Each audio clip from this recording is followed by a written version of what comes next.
Agenda hari ini sama seperti minggu lalu, kami berupaya untuk melengkapi para saksi yang mengetahui fakta-fakta yang ada di dalam persoalan ini. Nah, perlu saya garis bawahi pertama bahwa perkara yang sedang diajukan ini bukanlah perkara yang terkait dengan orang nikah-menikah. Bukanlah perkara yang sifatnya ini perkara perkawinan dan perceraian. Ini adalah perkara perbuatan melawan hukum yang dilakukan oleh seorang laki-laki terhadap seorang wanita, yang mana dari hubungannya itu menghasilkan seorang anak, dan pihak laki-laki ini tidak menunjukkan itikat yang baik untuk bertanggung jawab terhadap anak ini sampai dengan dia dewasa. Dan itu tentunya sesuai dengan dasar hukum yang ada, yaitu pada putusan Mahkamah Konstitusi nomor 46 tahun 2010 tersebut ya. Nah, di dalam agenda pemeriksaan saksi tadi kan sebenarnya sudah mulai tergambar bahwa hubungan itu sudah ada. Hubungan itu sudah terbangun jauh sebelum wanita ini melahirkan.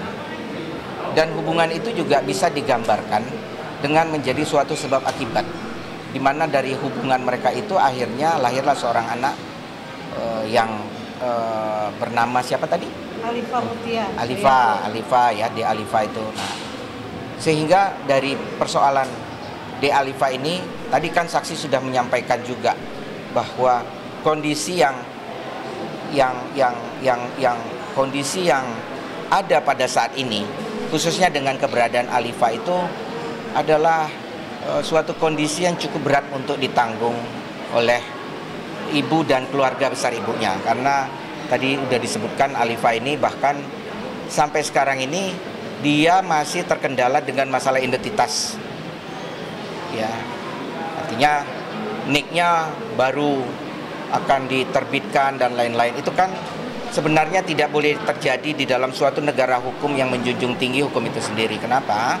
Bahwa terkait dengan perlindungan anak, identitas itu adalah hak mutlak yang harus dipenuhi oleh negara, warga negaranya, orang tua, bahkan masyarakat. Jadi semua harus punya partisipasi. Nah, kelakuan-kelakuan yang seperti itulah yang menurut kami itu harus dipertanggungjawabkan kembali, harus dikembalikan dalam suatu bentuk asal sehingga anak ini bisa tumbuh kembang tanpa mengalami dampak-dampak psikologi ketika dia masih kecil. Pak Gogo mestinya bertanggung jawab sampai membiayain dari sekarang sampai besar. Ibu maunya gitu, kan ibu nggak punya uang, ini kan perlu jajan terus, uang ada kan mau belanja gitu ya, ada uang. Bukannya mau bohong, dia kan mau sekolah juga, butuh biaya besar. Bisa sekolah, Bu? Sekolah 2 juta kan. Harus swasta? Iya, tapi harus swasta. Harus. Administrasinya juga ribet. Iya, kan nggak bisa negeri karena Mbak Tiara dulu nungguin bapak supaya datang dibikin kakak, karena Mbak Bapak kepala keluarganya Pak Gogo. Saat hari ini nggak, udah Tiara udah 6 tahun kita bikin ke kelurahan.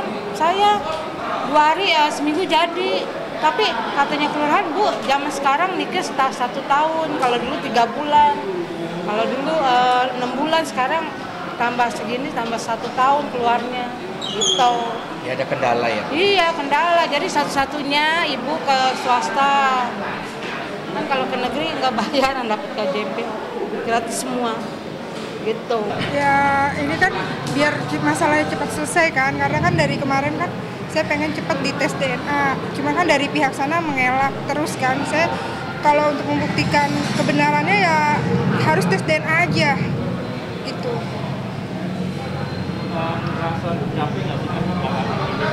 Sebenarnya capek sih, lama ya, udah mau 10 bulan kali ya seperti ini, tapi kan ya demi anak saya, demi supaya cepat selesai aja masalahnya. Saya capek, cuman ya udah nanggung, kita jalanin aja. Katanya ada saksinya 2 orang. Cuman saya belum tahu itu siapa saksinya. Ya capek sih ya, cuma kesini seminggu sekali kan saya juga mesti kerja, tapi ya nggak apa-apa lah. Mungkin biar cepat selesai aja, biar cepat selesai masalahnya, itu aja saya harapkan sih.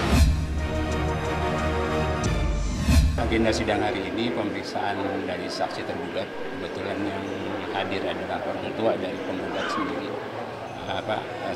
orang tua penggugat dengan ibu kandung dari tergugat. Cuma karena kebetulan dengan hukum acara yang berlaku, ya kan, terkait saksi ini tidak bisa disumpah karena memang ibu kandung langsung. Artinya kualitas sebagai saksi hanya sebatas keterangan, tapi apapun itu ya kan tentu majelis hakim yang lebih berwenang untuk menilai. Yang pasti karena tidak disumpah maka kualitasnya bukan sebagai saksi, hanya didengar keterangannya sejauh yang dia tahu kan begitu. Sebagai orang tua tentunya. Kalau dari pihak kita tergugat tetap kembali kepada apa yang didalilkan oleh penggugat dalam gugatannya. Artinya ada hubungan badan atau apapun namanya, tapi faktanya dari saksi yang dihadirkan saat ini maupun saksi yang dihadirkan pada minggu yang lalu tidak menggambarkan adanya hubungan layaknya suami istri sebagaimana didalilkan. Kan seperti itu saja kalau kita. Ya kan hal-hal lainnya tidak ada. Ya kan karena memang semuanya juga bermuara kepada apa yang didalilkan oleh penggugat. Kita hanya dalam posisi apakah benar apa itu semua terjadi kan seperti itu. Dan kalau sejauh yang saya tahu sebagai kuasa hukum selama pemeriksaan proses perkara ini kan juga diakui, ya kan, katanya ada rumah, ada yang disewakan segala macam, ya kan, tapi kan faktanya tidak bisa dibuktikan kecuali memang rumah itu, maaf ya, atas nama penggugat, kemudian yang bayarnya tergugat satu, kan gitu. Tambah lagi, saya tanya tadi juga sama pihak dari saksi dan saksi yang terdahulu. Ada gak pernikahan? Tidak ada, baik pernikahan resmi maupun siri, ya kan? Sederhananya begini, ya kan? Kalau kemudian ada hubungan badan layaknya suami istri, ya kan?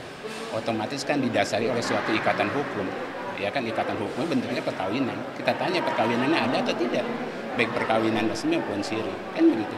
Kalau tidak ada perkawinan kan tentu kita bisa nilai sendiri seperti apa. Saya nggak mau menyimpulkan ya. Semuanya berpulang kepada proses yang sedang diperiksa di pengadilan. Cuma yang pasti fakta-fakta yang terungkap di persidangan, saya melihatnya dari sisi sebagai kuasa hukum tergugat tidak terbukti adanya hubungan layaknya suami istri. Ditambah lagi tadi saksi dari pihak penggugat, kalaupun tidak didengar keterangannya sebagai saksi dan tidak disumpah, tapi karena memang orang tuanya langsung, tentu kan kita bisa menyimpulkan ya, dari sisi kita tentunya ya, tapi hakim punya kewenangan penuh untuk menilai proses ini berkala. Ini dari mulai awal sampai dengan akhir. Tapi yang pasti kita sebagai kuasa tergugat tidak melihat tadi yang didalilkan oleh penggugat, ya kan? Hubungan layaknya suami istri, kemudian tidak ada pernikahan, baik siri maupun. Kita berpegang sama itu saja. Terkait hal-hal lainnya, ya by proses sajalah. Ya. Terkait tes DNA segala macam pun tadi sudah dimintakan. Tapi semua berpulang kepada putusan hakim. Kita hanya memaksimalkan dari sisi kita apa yang kita dalilkan sebagai tergugat kan begitu. Nah tentu penggugat juga tinggal menyampaikan seperti apa yang dia ya. Kalau saya hanya sebatas itu, ya kan tidak ada pernikahan yang saya pegang teguh, terus kemudian baik siri maupun resmi, terus kemudian tidak terbukti adanya hubungan layaknya suami istri. Seperti aja dari saksi-saksi yang dihadirkan, termasuk tadi, ya kan. Cuma kembali karena tadi saksinya tidak disumpah, berarti kualitasnya bukan sebagai saksi, ya kan. Tapi apapun itu nanti berpulang kepada majelis hakim yang memeriksa perkara ini. Kita para pihak hanya memaksimalkan dari sisi kita tentunya. Dan saya pun juga terbatas dari bukti-bukti yang kita punya. Itu yang kita sajikan. Dan berapa aturan-aturan hukum yang mendukung untuk itu. Enggak ada yang lain. Ya. Nah, kita nanti sidang berikutnya dari saksi kita, ya tergugat. Itu kan minggu depan, insya Allah. Tapi karena memang ada kegiatan majelis hakimnya mungkin 2 minggu. Baru 2 minggu setelah ini sekitar tanggal 5.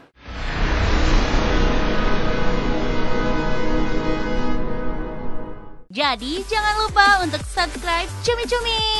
Ditekan ya tombol lonceng merahnya.